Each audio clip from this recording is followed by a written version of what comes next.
And so he becomes stripped of the coat, he becomes stripped of the jacket, right? And gets thrown into a pit. Anybody had some pit circumstances before? Some pit circumstances. And he's thrown into a pit. Imagine you've immediately gone from being the favorite, and because of your dream now, you are no longer favorited among some of your family members. And then they go ahead and sell you into slavery. Right? Pay attention to the change of clothes. And they sell you into slavery, and then what's the next thing that happens?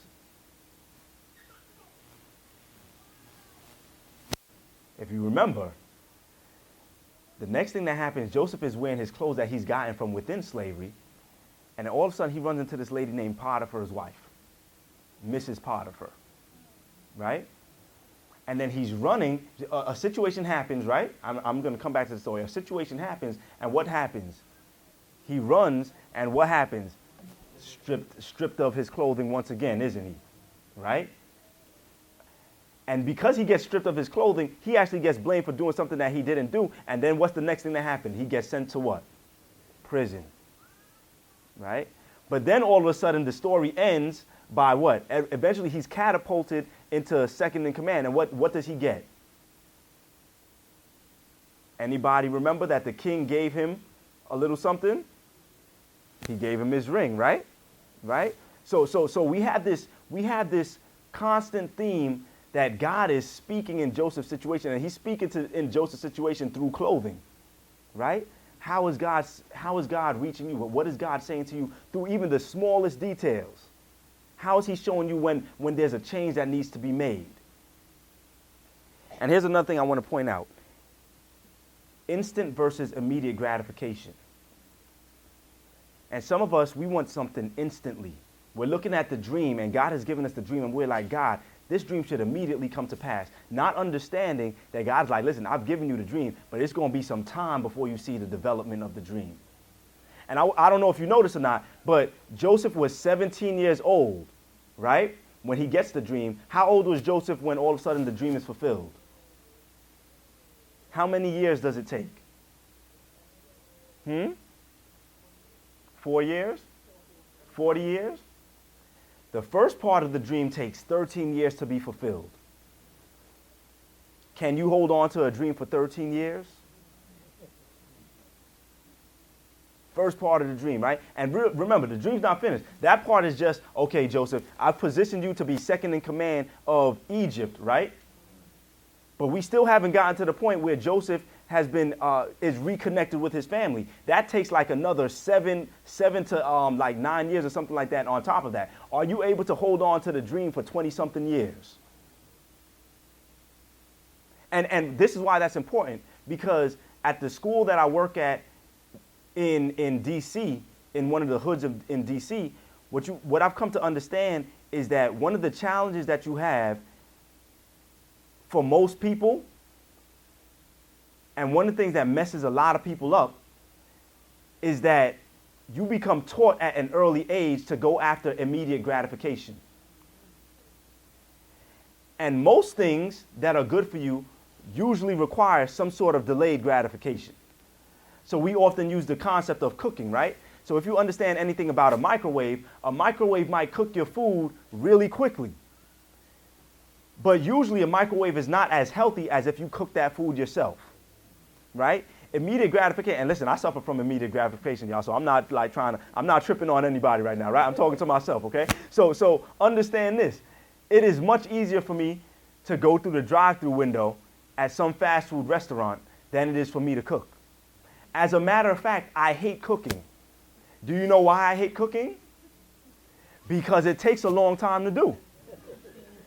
Immediate versus delayed gratification, right? And cooking tends to be a little bit more messy than I would like it to be, right? You got to wash dishes. You got to use seasoning. You got to clean stuff up. You got to, like, I would much rather the restaurant do all of that work for me and I just eat the food, right? But for some reason, God has designed that the world works in such a way that that the good things in life, you usually have to wait on. The good relationships in life, you usually have to wait on those good relationships a little bit longer. That means that you have to sift through, you have to take your time sifting through the bad in order that you can get to the good.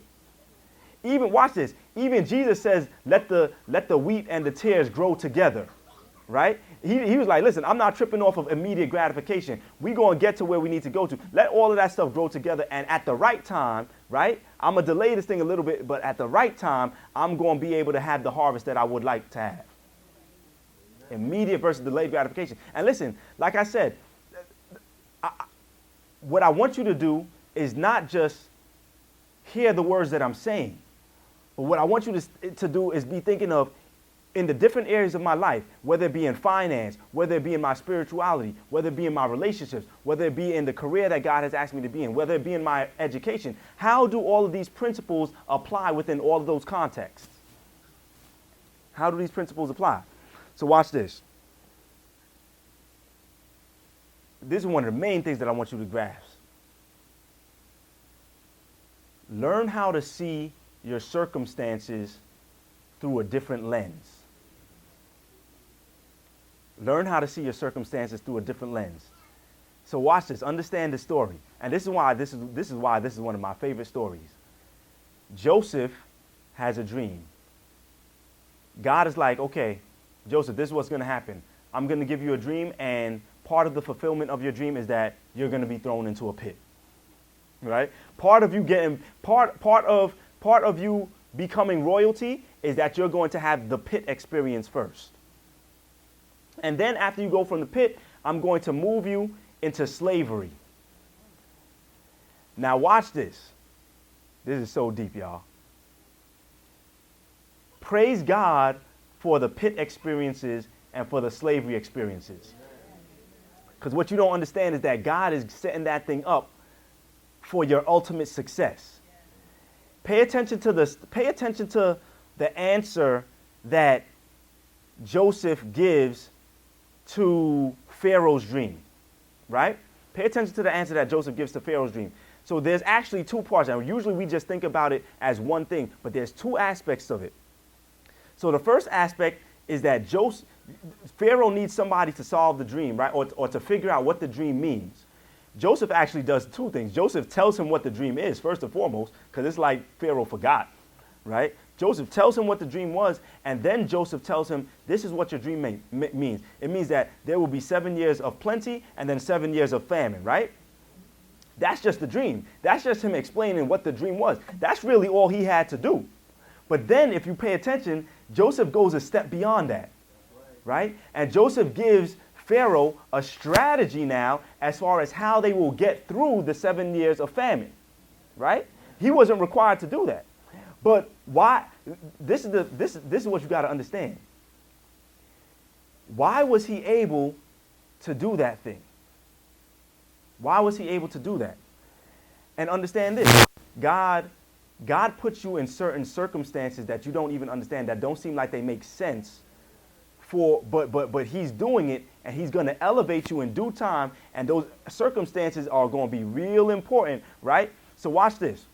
Yeah, he might have learned about faith and having a good character when he was in his father's house, right? But understand this. There's certain things you're not going to learn by just staying at home, right? So he had to move him into this position of slavery. But if you pay attention, he's not just sold into slavery to just anybody, right? He's sold into slavery to a man named Potiphar. The Bible says that Potiphar is the captain of the king's guard, right?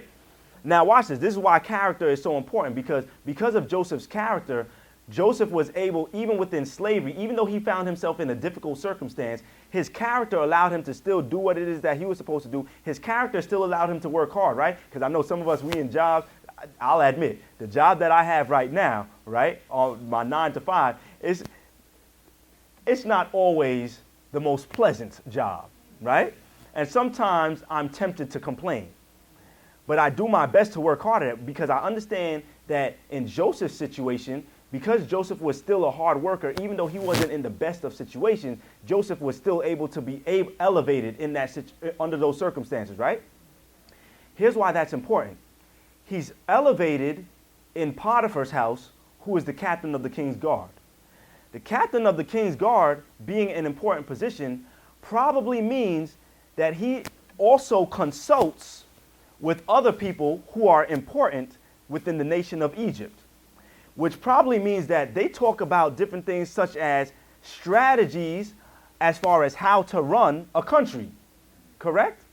Meaning that if Joseph now is the one that, he's not even just helping out in Potiphar's house. Potiphar is like, listen, I'm not even paying attention to how my house operates because Joseph, I'll put you in charge of everything because I trust you and your judgment so much, right? Which means that Joseph is probably now in position to sit in on the meetings about how to run a country. Which means that Joseph's slavery situation is actually what sets him up to be in position that when all of a sudden the Pharaoh has a problem now and Pharaoh calls on him, not only does he tell him what the dream is and what the dream means, but he also now is empowered to provide Pharaoh with the strategy as far as how do we get past those 7 years of famine. But if you're not looking at your circumstances through the proper context, you're going to miss some stuff. You're going to miss some stuff, right? And now that's not it, right? Because now we need two things. We need character and reputation. So it's all well and good. Character, I like to describe it like this. Character is who you are when nobody is watching you. And the amazing thing about character is that only you and God will ever really know your character. Right? Who are you in the dark? Who are you when the lights are off? Right? And I'm not judging anybody, right? Because we've all had some challenges when nobody's been watching. Character. But character is not only important, but there's something that usually comes out of character or is an extension of character, right? And that's reputation. And reputation is the part that people do see, right? The reputation that you have. Pay attention. All of a sudden, Joseph is having all of this success, and Joseph has access to everything in Potiphar's house except for one thing. Who? Or one person. Who was that? Potiphar's wife. Right? Talking about the course of a dream. Joseph, remember, is in a foreign land. Joseph is amongst people who don't believe in the same principles and the same God that Joseph does. Which means that Joseph does not necessarily have to abide by the principles that his father had taught him in his father's house. And yet Joseph finds himself in a situation where he might be able to have some intimate circumstances with Potiphar's wife, and there's the chance that nobody would ever find out. And yet Potiphar's wife comes after Joseph, and Joseph says, listen, how could I do this sin or how could I do this thing and sin against my God? Right? Now watch this. It's not like there was anybody there to say, well, Joseph, you know what your principles are and you must live righteously. Right? Joseph could have operated by any other principle, but something told Joseph, listen, I got to keep on doing my character has allowed me to have a particular reputation amongst these people, and I can't mess with that thing. Not even just because of them, but really because of God and who God would have me to be. Why is that important? What you have to understand is that very thing saved Joseph's life. Pay attention to this. That situation, Joseph chose to run away. When Potiphar's wife made the advance on Joseph, Joseph chose to run away, right? And because of that, he ends up in slavery. He ends up in prison, right? If you pay attention to the story, the prison that he actually ends up in belongs to the captain of the king's guard, right? Didn't we just say who the captain of the king's guard is? Potiphar, right? Which means that he's still somewhat underneath the authority of Potiphar. Why is that deep? If you understand anything, Joseph is a foreigner, Joseph is a slave. If Potiphar really believed that Joseph had intimacy with his wife, He wouldn't have been sent Joseph to jail. Joseph would have been dead, right? So understand that Joseph's reputation is the very thing that said, all right, Potiphar was probably in a perplexing situation, like, okay, I can't embarrass my wife in front of all of my people. I got to figure out a way to do something about the situation, but I also know that who Joseph is, and I know that this is not something that Joseph would do. And matter of fact, he's probably like, well, I kind of know my wife also, unfortunately, right? So he's like, listen, I got to figure out a way that I'm going to be able to do something that's going to position me, that I don't have to be too cruel to Joseph, but that'll save face a little bit, right? And he's like, okay, boom. What I can do is I can put Joseph in the prison that I'm in charge of anyway, right? And then what happens there? What happens is that even in prison, once again, Joseph is elevated and put in charge of the whole prison system. Imagine if we could go to one of the maximum security prisons in the United States today, right? And say, listen, you know what? This prisoner is so deep that we just gonna put him in charge of the whole prison system. Imagine that. Imagine that. And so Joseph's life was actually saved because of his reputation, right? So the dream is still allowed to remain alive. And then all of a sudden now we're in this prison stage. And Joseph finds himself in prison. And watch this. Prison is important. It's important that Joseph experiences all these things, because what God is trying to do is not just set him up for success, but he needs to be well-rounded. Anybody that knows anything, and it's unfortunate because oftentimes one of the things that happens is that while we might not agree with what some criminals have done, so to speak, what happens is that those in prison, those who are not in a good place, tend to be forgotten about. And it's scary because what we forget sometimes is that not everybody that's in prison actually deserves to be in prison, right? And so all the more it's important for us to not forget about those who might be down and out, who might have been separated from society, because we don't even understand what's going on in their lives. We can't forget about them. And I believe that one of the reasons why God allowed Joseph to go down into the prison also is because he said, listen, I need you to be able to even identify with some of the people in this situation, so that when you are elevated to another position, you can maybe do some things to still allow them to have hope, to still allow them to feel like they are human beings, to still allow them to understand that, listen, God still cares about them. And so all of a sudden now, he's in there in the prison, and there are two people in there, a butler and a baker. And each of them has a dream, right? And so all of a sudden now, we find ourselves we find Joseph here, and they bring a dream to Joseph. And I can imagine that Joseph is probably like, man, God, you're bringing other people to me to help them to figure out their dream. And you gave me a dream so many years ago. You gave me a dream 10, 11 years ago. And I still don't see the fulfillment of that dream. As a matter of fact, if I'm truthful with you, God, I feel like you've taken me backwards instead of forward. And so all of a sudden they explain the dream to him, and Joseph tells them the meaning of the dream, right? And what all Joseph asks is that, listen, please remember me whenever it is that you all get released out of here.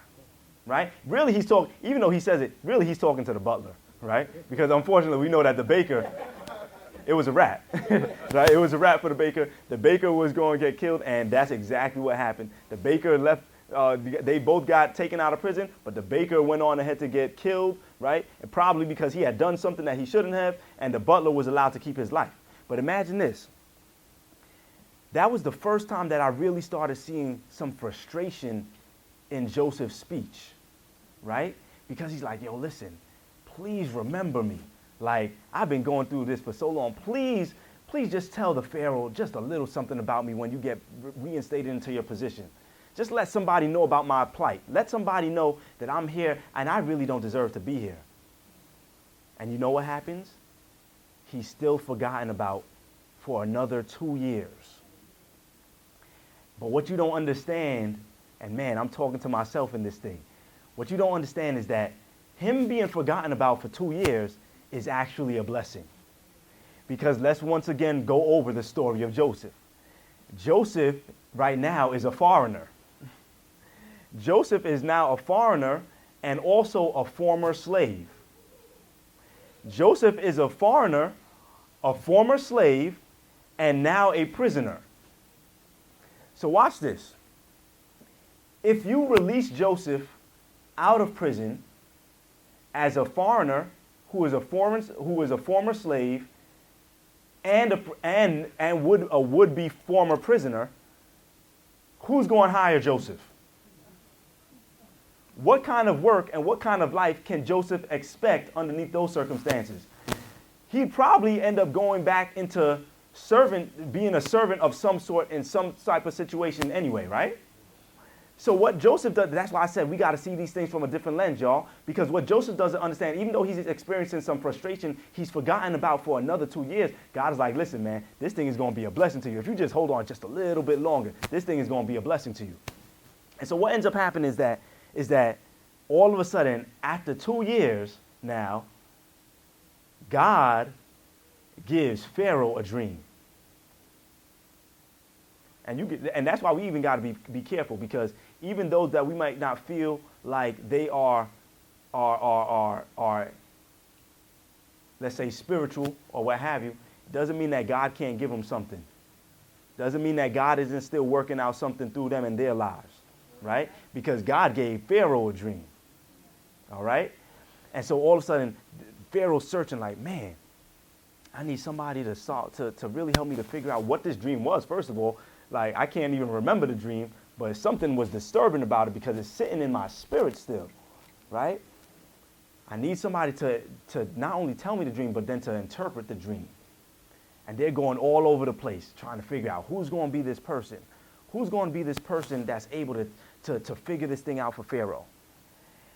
And what you got to understand is that God is so good because at the right time, God is like, listen, Joseph, if you hold on, I'm going to set up a circumstance and you'll be the only one fit to handle that circumstance. And it's going to be that circumstance that propels you into the success that I have in store for you. Right? And so just because Joseph held on just a little bit long, let me not even say a little bit, a lot longer, it allowed God to say, listen, you held on, now it's time. Now is the right time. And Joseph, watch this. Joseph could have just been given a nice job. But once again, this is the third time that Joseph is elevated, right, and catapulted to the top. Now watch this. I want you to understand how significant it is that he's catapulted underneath these circumstances. Because what happens is he's in Egypt, and he's a slave in Egypt. He's a prisoner in Egypt. But he could have been a prisoner anywhere else. But the beauty about him being a slave and a prisoner in Egypt is that Egypt is basically the most authoritative nation in the world at that time. And what happens is when he gets elevated to second in command of Egypt, in essence, he is the highest ranking man in all of the world now. And he might be second highest in rank, but actually in terms of implementation and in terms of the work that's being done, he is the highest ranking man in the world. Because Pharaoh's like, listen, you just run everything again. Right? And so watch this. What you got to understand is, oh, wow, and God just gave this to me. What you got to understand is that I believe that God would love for each and every one of us to be entrusted that even if we don't own the company, we could run the company. Right? Even if we're not the principal of the school, we could run the school. Right? God is trying to elevate you, but this is why it's important. This is why it's important. Because on one level, God wants to elevate you and wants you to have this success, the cost of a dream, right? Why? Because Joseph was in a position to be elevated. Do you know what happens